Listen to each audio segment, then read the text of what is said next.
వక్రతుండ మహాకాయ సూర్యకోటి సమప్రభ నిర్విఘ్నం కురు మే దేవ సర్వకార్యేషు సర్వదా గురు బ్రహ్మా గురుర్విష్ణు గురుర్దేవో మహేశ్వరః గురు సాక్షాత్ పరబ్రహ్మ తస్మై శ్రీ గురవే నమః. శరదా శరదాంభోజ వదనా వదనాంబుజే సర్వదా సర్వదాస్మాకం సన్నిధిః సన్నిధిం క్రియాత్. ఓం గం గణపతయే నమః.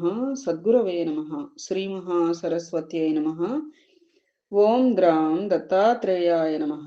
ఓం శ్రీ సాయిరామ్. హరే రామ రామ రామ హరే హరే, హరే కృష్ణ కృష్ణ కృష్ణ హరే హరే. శ్రీ అక్కల్కోట స్వామి సమర్థ లీలామృతం 39వ అధ్యాయ ప్రారంభం.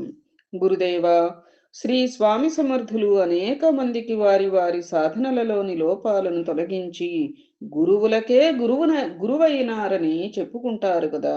అలా వారిని సేవించి యోగులుగా మహాత్ములుగా అయిన వారి కథలను తెలపండి అని విద్యాసాగరుడు ప్రార్థించగా శ్రీ నిత్యానంద యోగి మందహాసము చేసి, విద్యాసాగర, ఇప్పటి వరకు శ్రీ స్వామి అనుగ్రహమును పొందిన రాజులు, సాధారణ భక్తులు, పండితులు, కీర్తనకారులు, జంతువులు మున్నగు వారి కథలను చెప్పుకున్నాం. ఇహ యోగులు మహాత్ములు శ్రీ స్వామి కరుణకు పాత్రులై వారి శిష్య పరమాణువులైన వారిని గురించి తెలుపుతాను వినుము అని శ్రీ స్వామి సమర్థులను మనస్సున తలచి, దేవాధిదేవ సద్గురుమౌళి, నీ లీలలు అనంతములు. నీవు స్వయం ప్రకాశకుడవై ఈ ప్రపంచాన్ని సృష్టిస్తూ పాలిస్తూ సంహరిస్తూ ఉంటావు. అనేక కార్యములకు కారకుడవైన నీవు ఆయా కార్యములను చేయునప్పుడు ఆయా పేర్లతో వ్యవహరించబడుతూ ఉంటావు. అజ్ఞానులైన వారు నిన్ను బ్రహ్మయని, విష్ణువని, రుద్రుడని వేరువేరుగా గుర్తిస్తూ ఉంటారు. కానీ మహానుభావ, శరీరమున కరచరణాలు వేరు కానట్లు ఈ భూతజాలమంతా నీవే. భూతజాలం ఈ భూతజాలమంతా నీవే. గురుడవు నీవే, శిష్యుడవు నీవే. గురువుగా జ్ఞాన లక్షణములను పారద్రోలి జ్ఞానాన్ని ప్రబోధం చేసేది నీవే. అజ్ఞానమును వదిలి జ్ఞానమును పొందు శిష్యుడవు నీవే. గురువు వేరని శిష్యుడు వేరని భావించడం అజ్ఞాన లక్షణం. అనేక జన్మల పుణ్యఫలం వలన గురువు లభించిన భేదబుద్ధి వలన తన గురువు వేరని ఈ గురువు వేరని భావిస్తూ ఉంటారు. ఆ గురువుల ఆకారాలు ఎన్ని ఉన్నా అందులో పనిచేయు సద్గురుడవు నీవేనని గుర్తించరు. అది అందుకని ప్రతి గురువులోనూ ప్రతి మహనీయునిలోనూ కూడా మనం ఆరాధించేటువంటి సద్గురువుని చూడగలగడమే నిజమైన సాధన. అది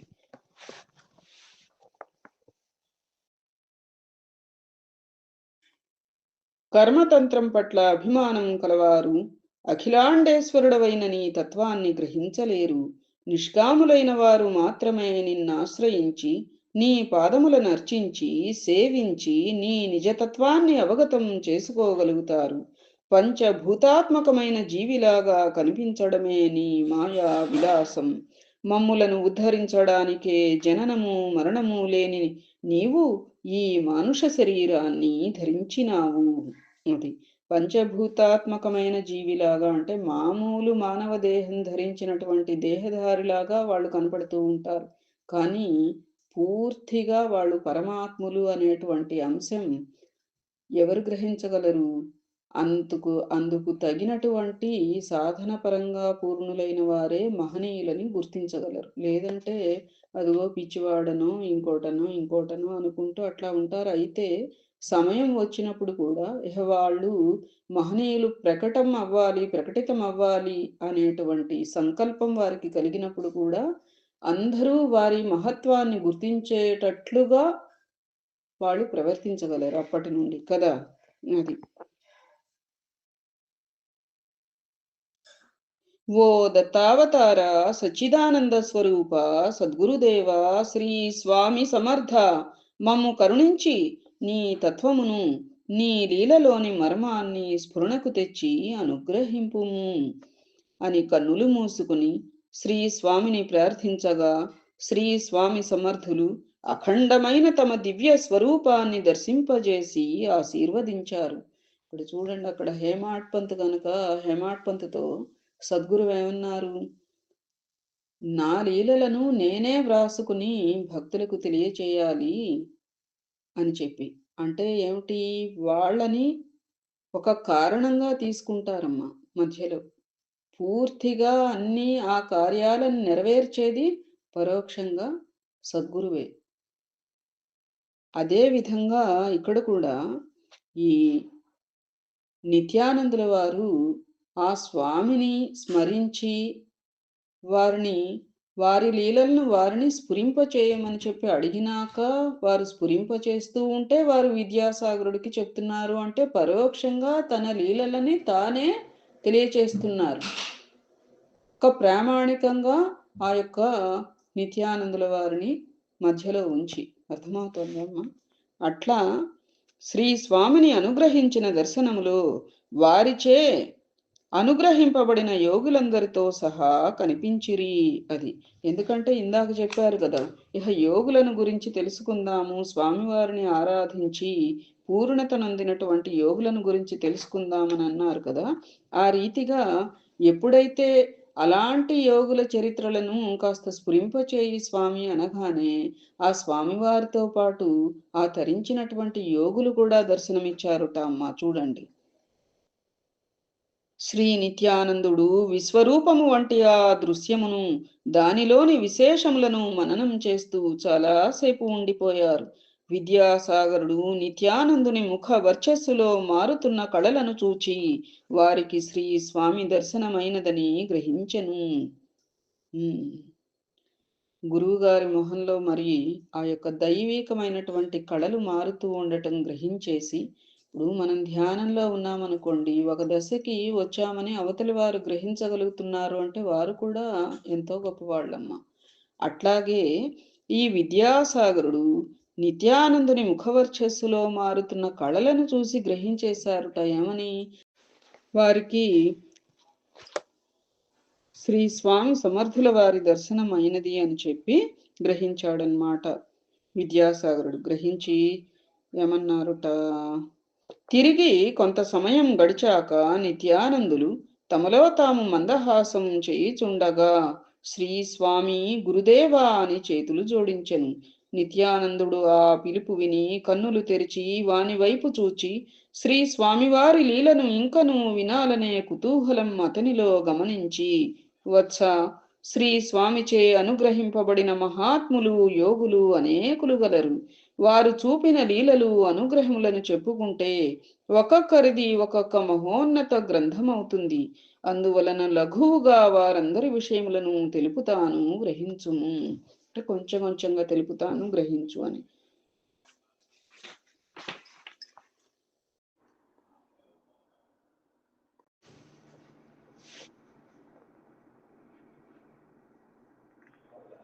లోకములో ఇనుమును బంగారముగా మార్చు శక్తి పరశువేదికి ఉంది. కానీ అలా బంగారుగా మారిన ఇనుప ముక్క తాను స్వయముగా ఇనుమును బంగారముగా మార్చలేదు. ఒక జ్యోతి నుండి అనేక జ్యోతులను వెలిగించవచ్చు. అలా వెలిగిన జ్యోతులన్నీ ఒకేలాంటి ప్రకాశమును ఇస్తూ ఉంటాయి. అలాగే గురువు తనను పూర్తిగా ఆశ్రయించిన శిష్యుణ్ణి తనంతవానిగా చేయగలడు. వారినే తత్వదర్శులని అంటారు. శ్రీమద్ భగవద్గీతలో శ్రీకృష్ణ పరమాత్మ అర్జునునికి మోక్షకాములైన వారు ఇట్టి తత్వదర్శి అయిన గురువును సేవించమనే చెప్పి ఉన్నారు. ఇప్పుడు పరశువేది ఇనుప ముక్కని బంగారంగా మారుస్తుంది. ఆ బంగారంగా మారినటువంటి ఇనుప ముక్కను తీసుకెళ్ళి ఇంకో ఇనుప ముక్కకి తాకించామే అనుకో, అది బంగారంగా మారుతుందా అంటే మారదు. మళ్ళీ దానిని పరశువేదితోనే బంగారంగా మార్చాలి. అది. అట్లాగే ఒక జ్యోతి అంటూ ఉన్నదా అంటే, ఆ జ్యోతి నుంచి అనేక జ్యోతులను మనం వెలిగించవచ్చు. అలా వెలిగిన జ్యోతులన్నీ కూడా ఒకే ప్రకాశాన్ని ఇస్తూ ఉంటాయి. గురువు తనని పూర్తిగా ఆశ్రయించినటువంటి వాడిని, శిష్యుడిని తనంత వానిగా చేయగలడు గాని, పరోక్షంగా ఇహ తానే గురువంతటి వాడు అవ్వగలడా? ఇప్పుడు పరశువేది అంశం తీసుకుంటే, పరశువేదిగానే ఉంది. దాని నుంచి ఇవన్నీ రూపాంతరం అయితే చెందుతున్నాయి. ఇనుప వస్తువులన్నీ బంగారంగా అవుతున్నాయి. కానీ పరశువేదులు అవుతున్నాయా? అవడంలా. అట్లా భావన కావచ్చిక్కడ.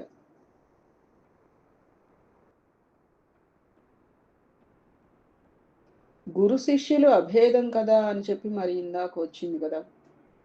గురు శిష్యులు అభేదం అనేది ఇప్పుడు సాక్షాత్తు ఆ యొక్క సద్గురువే మనకి ఆ దృష్టాంతాన్ని ఇస్తారమ్మా.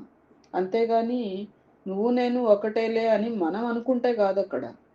ఆయన అనుకోవాలి. శిష్యుడిని తనంతటి వాడు అన్నట్లుగా ప్రకటితం చేయదలుచుకుంటే, ఇప్పుడు తన వాక్కుని, శిష్యుని వాక్కుని అది ఏమిటి సత్యమయ్యేటట్టు చేయగలరు.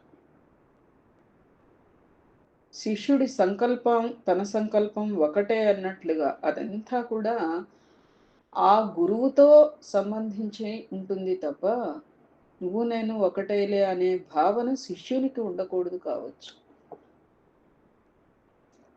ఇప్పుడు నువ్వు స శిష్యుడు, గురువు ఒకటేలే అనే భావనతో ఇప్పుడు మరి స్వామి ఏది సమర్థ రామదాసు విజయంలో తీసుకుంటే మరి కొన్ని కొన్ని అంశాలు ఆ యొక్క ఉద్ధవుడు తనకై తాను స్వయంగా నిర్ణయాలు తీసేసుకుని స్వామి సమర్థుల వారు పరోక్షాన అట్లా నిర్ణయాలు తీసేసుకుంటే సమర్థుల వారు వచ్చి కొన్ని కొన్ని అంశాలలో తీవ్రంగా మందలించేవారు. జ్ఞాపకం లేదు అది. మళ్ళీ కొన్ని కొన్ని అంశాలలో నువ్వే నిర్ణయం తీసుకోకపోయావా, నేను వచ్చేదాకా ఉండటమే ఉంది అని చెప్పి కూడా అనేవారు. అదంతా కూడా గురువు చేతుల్లోనే ఉంటుంది అని నా పరిజ్ఞానం మేర నాకు అనిపిస్తుంది తప్ప, శిష్యులు నేను నువ్వు ఒకటేలే అన్నట్లుగా మనలాంటి వాళ్ళం సద్గురువుతో పోల్చుకోకూడదు అని కావచ్చు. ఏమ్మా యోగుల గురించి చెప్తున్నారు కదా, ఆ రీతిగా ఆళంది శ్రీ నరసింహ సరస్వతి స్వామి పండరిపురంలో విఠల్ స్వామి అని ప్రసిద్ధి చెందిన గొప్ప వేద పండితుడు ఉండేవాడు. అతడు నిరంతరము యోగ సాధనలో అనేక సంవత్సరములు గడిపాడు. ఈ యోగ సాధన ద్వారా అతడు కొన్ని దివ్య సిద్ధులను పొందినాడు. ప్రజలు వీరిని గొప్ప యోగి పుంగవునిగా గౌరవించి పూజించేవారు. అతడు చక్కని కీర్తనాకారుడు కూడా. అనేక వేదాంత విషయములను కీర్తనల ద్వారా, ఉపన్యాసముల ద్వారా సరళమైన భాషలో చెప్పుచుండేవాడు. అతని ఆరాధ్య దైవం శ్రీ దత్తాత్రేయ స్వామి. పాండురంగని నిత్యము సేవించుచున్న వారిలో శ్రీ దత్తాత్రేయ స్వామిని దర్శించేవాడు. అతను హఠయోగ సాధన చేస్తూ అందులో ఆజ్ఞాచక్రము వరకు వెళ్ళి ఆగిపోయేవాడు. అతడికి ఆ చక్ర విషయం పూర్తిగా బోధపడలేదు. చాలా కాలం ప్రయత్నించి విఫలుడై ఎవరైనా సద్గురువు ద్వారా ఈ అవరోధమును తొలగించుకోవాలని నిశ్చయించుకొని అట్టి గురువుకై అన్వేషణం చేయసాగిన. ఆ సమయంలో ఆయనకు శ్రీ స్వామి సమర్థుల గురించి తెలియవచ్చింది. పండరిపురంలో భీమా నది ఉధృతంగా ప్రవహిస్తున్న సమయమున శ్రీ స్వామి నదిపైన నడిచిన విషయము, మంగళవేడాలో మహోల్, సోలాపూర్లలో చూపిన లీలల గురించి తెలిసినది. వారు ప్రస్తుతం అక్కల్కోటలో ఉన్నారని తెలిసి అష్ట సిద్ధుల కంటే అతీతమైన వారి శక్తిని గుర్తించి అట్టివారే తన అవరోధమును తొలగింప సమర్థులని విశ్వసించి అక్కల్కోటకు బయలుదేరను. విఠల స్వామి పండరిపురం నుండి పాదచారి అయి అక్కల్కోటకు వచ్చుతూ శ్రీ స్వామిని మనస్సులో మరీ మరీ తలుచుకుంటూ వారి అనుగ్రహంతో నా సాధన పరిపక్వం కావాలని కోరుకుంటూ నామ సంకీర్తన చేస్తూ రాసాగెను. అక్కల్కోటలో శ్రీ స్వామి సమర్థులు, పండరిపురంలో విఠల్ స్వామి తనను విశ్వసించిన క్షణములోనే వీరి మనోభావమును గ్రహించినారు. వారు అక్కల్కోట వచ్చుచున్న వార్త ఇచ్చటకు చేరకమునుపే భండార అంటే భోజనశాల వద్దనున్న శ్రీ స్వామివారు రాజా మాలోజీరావుతో ఒక జింక చర్మము తెప్పించి తమకెదురుగా రోడ్డు పైన వేయించమని, ఒక యోగి తమ దర్శనార్థం వచ్చుచున్నారని తెలిపిరి. రాజావారు ఒక నౌకరు ద్వారా ఒక జింక చర్మమును తెప్పించి రోడ్డు పైన పరిపించిరి. మిట్ట మధ్యాహ్నం వేళకు విఠల్ స్వామి అక్కల్కోటకు చేరి శ్రీ స్వామివారు భండారా వద్దనున్న విషయం గ్రహించి నేరుగా అక్కడకు వెళ్ళెను. దూరము నుండియే శ్రీ స్వామి సమర్థులను చూచి అచ్చటనే సాష్టాంగ దండ ప్రణామములు ఆచరించెను. శ్రీ స్వామి చిరునవ్వు నవ్వి రోడ్డు మధ్యలో ఉన్న జింక చర్మమును చూపిరి. వినయముతోనూ భక్తితోనూ వీరు దత్తావతారులేనని విశ్వసించి వారు చూపిన ఆసనముపై కూర్చుండెను. అట్లు కూర్చున్న విఠల్ స్వామిని తన కృపా దృష్టితో చూస్తూ శ్రీ స్వామి సమర్థులు ఈ క్రింది శ్లోకమును పఠించినారు. షష్ఠుం భ్రూచక్రం షష్ఠుం భ్రూమధ్యచక్రం తత్ర అంగుష్ఠమాత్రం జ్ఞాననేత్రం దీపశిఖాకారం ధ్యాయేత్ వాచా సిద్ధిర్భవతి. అది ఈ శ్లోకం వింటూ ఉండగానే విఠల్ స్వామికి ఆజ్ఞాచక్ర స్థితి జాగరితమై కుండలిని శక్తి సహస్రారమును చేరినది. అట్లు చేరి ఆనందానుభూతితో సమాధి స్థితి నొందినాడు. 2 గంటల సేపు ఆ స్థితిలో అలానే ఉండిపోయినాడు. తరువాత శ్రీ స్వామి సమర్థులు తిరిగి తమ కృపా దృష్టిని ప్రసరింపచేసినారు. అప్పుడు విఠల్ స్వామి మరలా మామూలు లౌకిక స్థితికి వచ్చినారు. అది ఆజ్ఞాచక్రం యాక్టివేట్ అయితే వాక్ సిద్ధి కలుగుతుంది కదా. వాచా సిద్ధిర్భవతి అని చెప్పటల్లా మనకంతంత అర్థాలు తెలియవు. అది ఏమిటంటే సమయం వచ్చినప్పుడు తత్సంబంధితమైనటువంటి జ్ఞానాన్ని కూడా ఆ సద్గురువే ప్రసాదిస్తారమ్మా. అది కావాలని మనం ఏ సాధనలు ఇవి కూడా చేసుకోకర్లా. ఆటోమేటిక్గా ఒకదాని నుంచి ఒకటి మన అర్హత రీత్యా, మన ఆధ్యాత్మిక స్థాయి రీత్యా, మన నిబ్బరం మనోధైర్యం. ఎందుకంటే ఇప్పుడు ఆధ్యాత్మికత కూడా అధికంగా భగవంతుడు ఇస్తే కొంతమంది తట్టుకోలేరు, జీర్ణించుకోలేరు. అది కూడా సద్గురువు ఆలోచించుకునే ఇస్తారు. అందుకే ఒక్కొక్కళ్ళకి ఒక్కొక్క దృష్టాంతం ఎందుకు ఇస్తారు అంటే వారి వారి ఆధ్యాత్మిక స్థాయి కేటగిరీస్ బట్టించి. అందుకే అంటారు కదా, ఎవరు దేనిని జీర్ణించుకోగలరో వారికే దానిని నేను ఇచ్చేదను అని ఆధ్యాత్మిక రీత్యా ఆ మాట.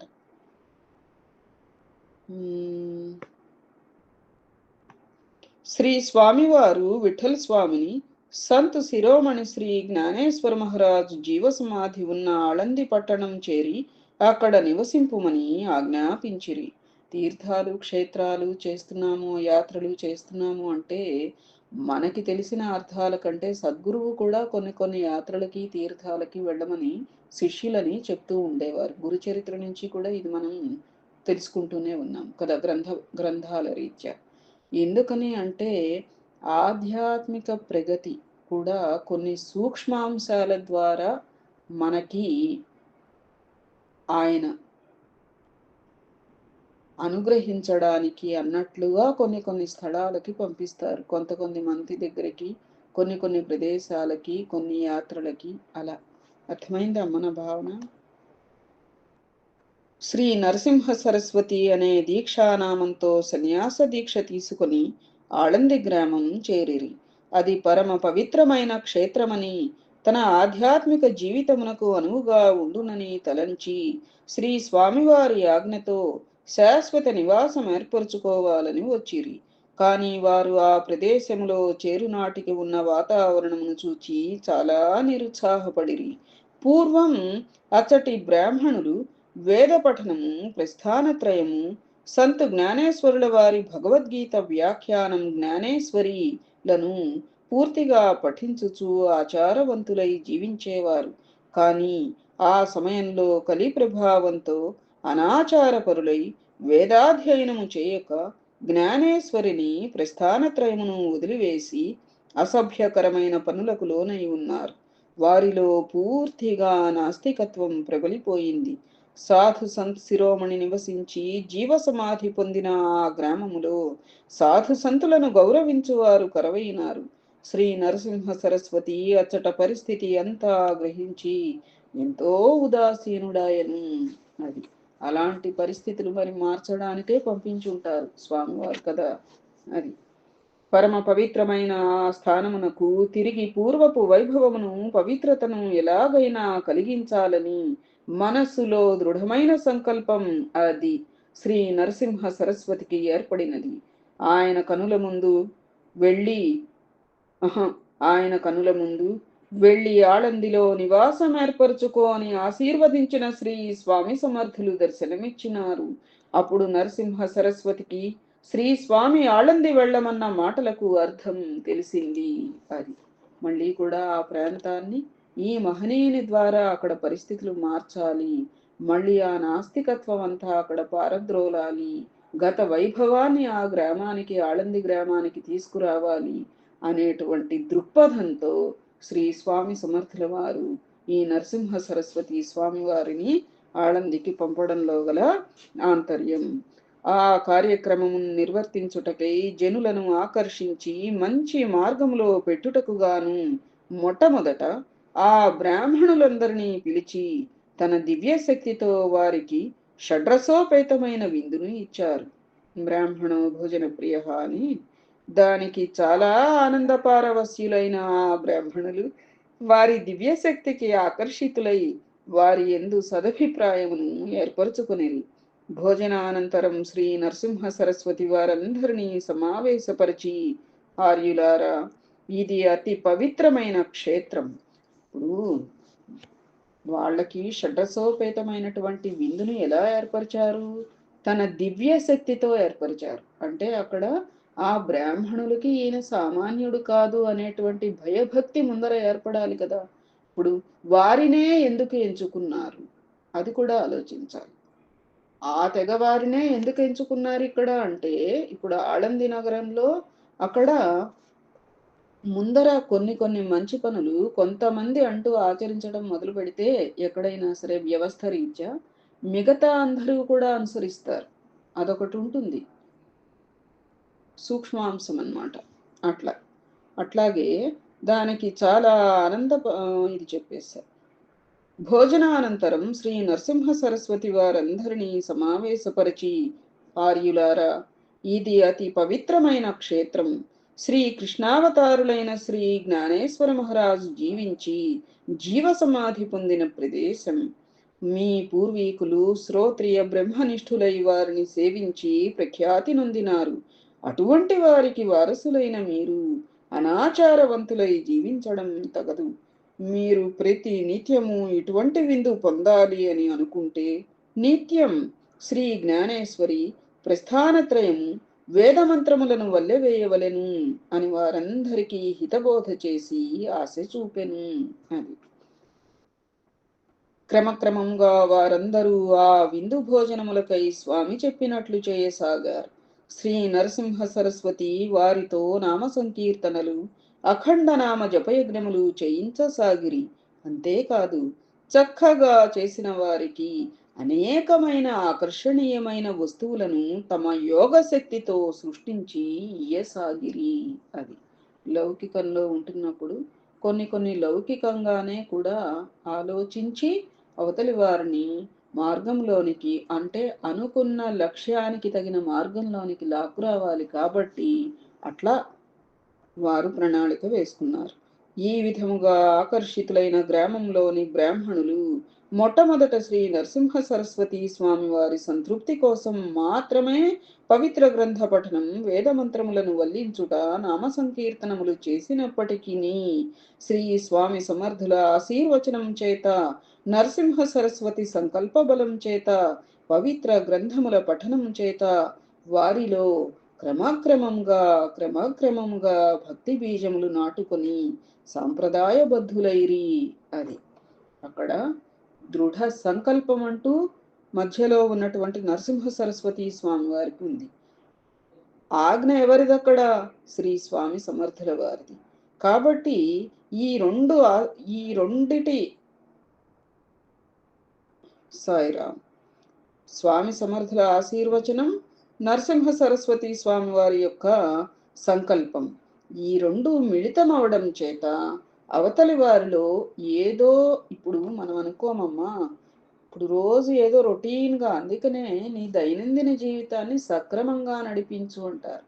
ఒకప్పుడు ఉదయమే లేచి పూజ చేసుకోవటం మనకి అలవాటు, సపోజ్ చాలా సంవత్సరాలుగా అలవాటు అనుకో. అంటే నిత్య క్రమాన్ని అంత చక్కగా ఒక పద్ధతిగా ఒక టైం రీత్యా పాటించే వాళ్ళకి ఎప్పుడైనా ఆ వేళప్పుడు ఆ పని జరగలేదే అనుకో, ఏమనిపిస్తుంది? అయ్యో, ఈరోజు ఏదో వెలితిగా ఉంది అంటే నువ్వంత అంకితమైపోయినావు. ఆ ఆధ్యాత్మిక కృషికి నీవంతా అంకితమైపోయినావు కదా. ఒక టైంలో బాగా కీర్తన చేసుకోవటం, సత్సంగం చేసుకోవటం, భజన సంధ్య వేళ భజన చేసుకోవటం, ఇట్లా అలవాటే అనుకో సపోజ్. ఆ టైంలో చేయకపోతే ఒక రకమైన వెలితి, ఒక లోటు, మనసుకి ఏదో ఒక చిన్నపాటి కొరత. అంటే ఏమిటి? ఆ పని ఎడల నీ మనస్సు అంత నిమగ్నమైంది, నువ్వు అంత ట్రాక్లో ఉన్నావు అన్నట్లుగా. అది ఒక స్టేజ్. ఇంకొక స్టేజ్ ఏమవుతుంది చెప్పండి? ఏమవుతుందంటే ఆ టైంలో సపోజు ఏదైనా ఒక అనారోగ్యంతోనో ఏదైనా మానవ మాత్రులం కదా, సరే అని పొద్దున్నే సపోజ్ 4కి పూజ అవి పునస్కారం చేసుకునే అలవాటు. ఒక రోజున ఏదైనా ఒంట్లో బాగుండకో, లేదు ఏదైనా కొన్ని కారణాంతరాల వల్ల లేవలేదే అనుకో, నువ్వు లేవకపోయినా నీ మనస్సు వెళ్ళి చేసేస్తుంది ఆ పని. మనం నిజంగా పూజ అవి చేసేసాం కావాలి అనుకుంటాం. మెళుకు వస్తే అయ్యో ఇది కల ఏమిటి? ఏదో రోజు చేసే అలవాటు కదా అని తక్కువగాను అనుకోవచ్చు, అధికంగాను అనుకోవచ్చు. మనమే సామాన్యులు అధికంగానే అనుకుంటాం. ఆహా, నేను ఇంత డెడికేట్ అయిపోయా అనమాట అని. అది మనకి కాన్ఫిడెన్స్ చక్కగా పెంపొందిస్తే ఆత్మవిశ్వాసం మంచిదే. సరే, అది వేరే కోణం. అట్లా ప్రతిరోజు కూడా వీళ్ళు ఏదో చెప్పారులే అని ఆ విందు భోజనాలకి వాటిలకి ఆశపడి యాంత్రికంగా చేస్తున్నప్పటికీ కూడా సంకీర్తనలు, వేద మంత్రాలను వల్లించటం, పవిత్ర గ్రంథ పఠనం ఇవన్నీ యాంత్రికంగా చేస్తున్నప్పటికీ ఏమైందిట? క్రమక్రమంగా భక్తి బీజాలు నాటుకుని సాంప్రదాయబద్ధులైరి. అది తిరిగి ఆ క్షేత్రమునకు బ్రాహ్మణులకు పూర్వ వైభవం కలిగినది. ఇది ఆళంది చరిత్రలోనే గొప్ప ఘట్టం.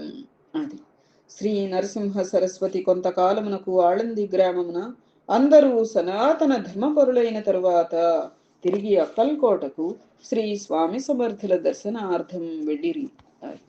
ఆ యొక్క నరసింహ సరస్వతి వారితో అక్కల్కోట మహారాజు ఆ విధంగా ఆ కార్యాన్ని నెరవేర్చడానికి సంకల్పించారు. అది ఒక ఇప్పుడు సరే, ఇంకా 28 నిమిషాలు అయిపోయింది. ఆ సమయంలో శ్రీ స్వామి సమర్థులు రామాలయంలో తమ శిష్యులతోనూ భక్తులతోనూ కూర్చొని ఉన్నారు. అక్కల్కోట పొలిమేరలో శ్రీ నరసింహ సరస్వతి ఉండగానే ఇచ్చట శ్రీ స్వామి ఎటో చూస్తూ ఎవరినో ఉద్దేశించి మాట్లాడినట్లు గట్టిగా, ఏమిటి, నీవు ఇంకా ఆ టక్కులాడిని వదలలేదా అన్నారు. అచట ఉన్నవారికి ఆ మాటలు ఎవరిని ఉద్దేశించి అన్నారో అర్థం కాలేదు. కొద్దిసేపటికి శ్రీ నరసింహ సరస్వతి స్వామివారి సమక్షము శ్రీ నరసింహ సరస్వతి స్వామివారి సమక్షంలోనికి వస్తూనే నమస్కారం చేస్తూ, మహారాజా సద్గురుమౌళి, నేనందుకు సిద్ధంగానే ఉన్నాను. కానీ అందులకు మీ కరుణాకటాక్షం అవసరం. ఆ సిద్ధులను ఈ క్షణంలోనే వదిలివేస్తాను అన్నారు. అది ఏవో ఆయనకి సిద్ధులు ఉన్నాయిగా ఉండి, దివ్య దృష్టి లాంటివి. అందుకని నీవి ఇంకా టక్కులాడిన వదలలేదా అంటే, అది సిద్ధుల కోసం ప్రాకులాడకూడదు అని సద్గురువు కూడా చెప్పేవారు కదా. సాధనా దశలో అవన్నీ కూడా మధ్య మధ్యలో వస్తూ ఉంటాయి. కొన్ని కొన్ని తెలిసిపోవటం మనస్సుకి కానీ వాటికి ఎక్కువ కనెక్ట్ అయితే మనం అక్కడనే ఉండిపోతాం. అంతకు అతీతంగా మన ఆధ్యాత్మిక కృషి ఉండాలి అన్నట్లుగా.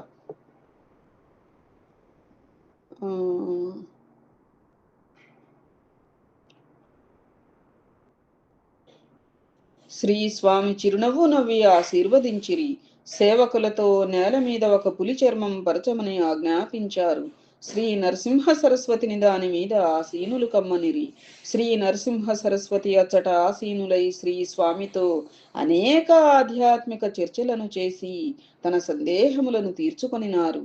చాలా సమయం శ్రీ స్వామి సన్నిధిలో గడిపి శ్రీ స్వామి ఆశీర్వచనములను తీసుకుని తిరిగి ఆళందికి చేరిరి.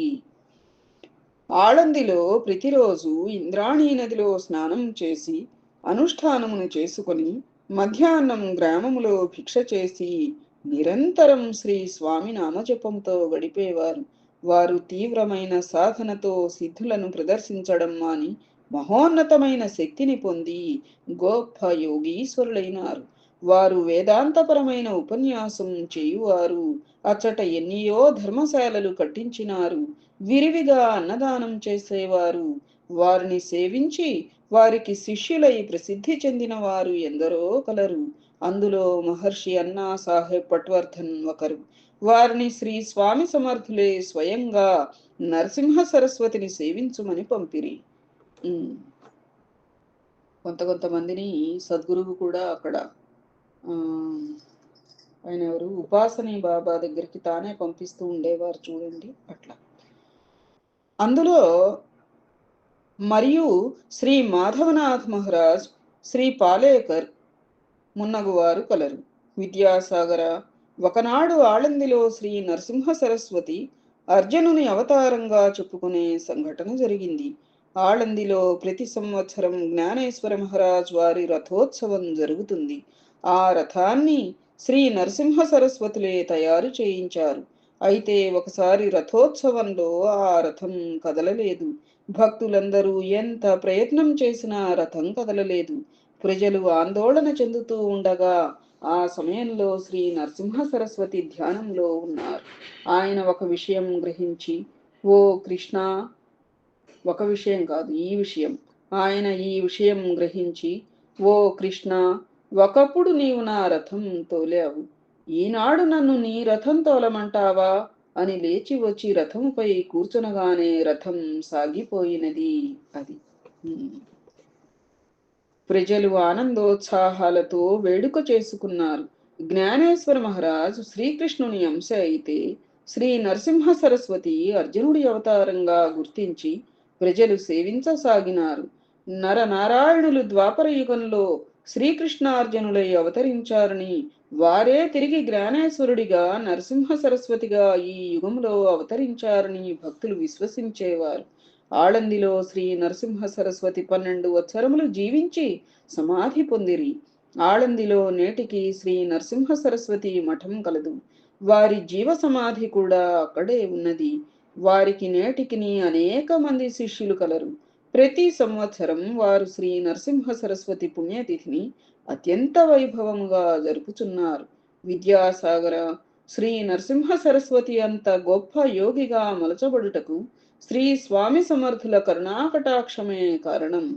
తొలుత చెప్పుకొన్నట్లుగా ఒక పరంజ్యోతి మరి ఒక జ్యోతిని వెలిగించును, అది మరి ఒక జ్యోతిని వెలిగించును. ఇది సహజ సిద్ధమైన సామర్థ్యం. అటులనే ఈ గురు శిష్య పరంపర సాగిపోవుచుండును అని నిత్యానందులు తెలిపిరి. నాయన, ఇట్లు శ్రీ స్వామి వెలిగించిన మరి ఒక జ్యోతిని గురించి చెప్పుకుందాం అని చెప్పసాగిరి.